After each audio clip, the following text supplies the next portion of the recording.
Hey everybody, happy Monday and welcome back to CineFix Now. And this morning we got a boatload of Star Wars news. First up, something like 60 photos were leaked to TMZ and they show a bunch of really cool stuff. They show some cool sets way out in the middle of nowhere in the desert. They show some grungy looking extras.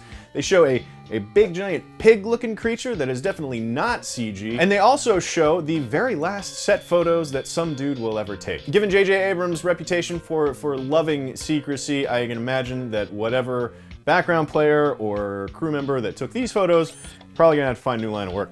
But the coolest thing about these photos is that everything looks so real because it actually is real. The giant pig creature would have been CGI in basically any other movie, especially previous, Star Wars prequels or special edition Star Warses. So it's great to see the practical approach to this movie. We already saw JJ in that video that he released about the contest to become an extra on Episode 7, where he had another, live action creature kind of wandering around in the background there. They've said all along that they want to take a more practical approach, that they want to use as many practical effects as possible to make this movie because that's how they made the original trilogy. So it's great to see that they're, staying true to that statement. Because very high on the list of things that were wrong with, Indiana Jones and the Kingdom of the Crystal Skull, for example, and the same is true for the prequels, I believe, is that it's so CG heavy. When you revisit these worlds so many years later with all this new technology and it's all CG, it just feels different. The feel of what made the original so cool is just gone completely because it's so glitzy and glossy and CG. So again, to whatever extra took these pictures,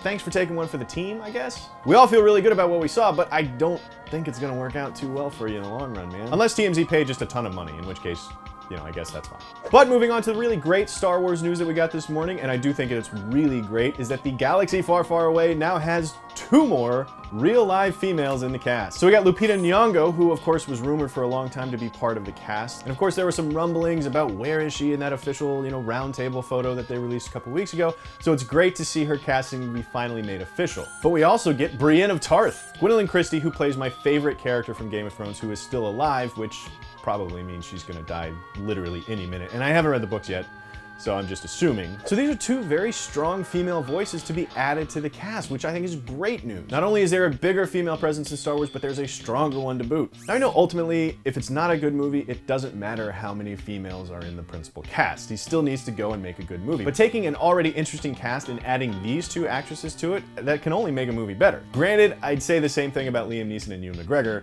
so we'll see.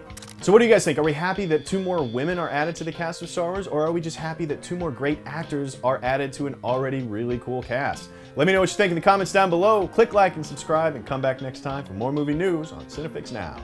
Brienne is just so good. She's just good. That means she's gonna die horribly and in some really insignificant way. It's almost more of a spoiler to be like who's still alive on the show.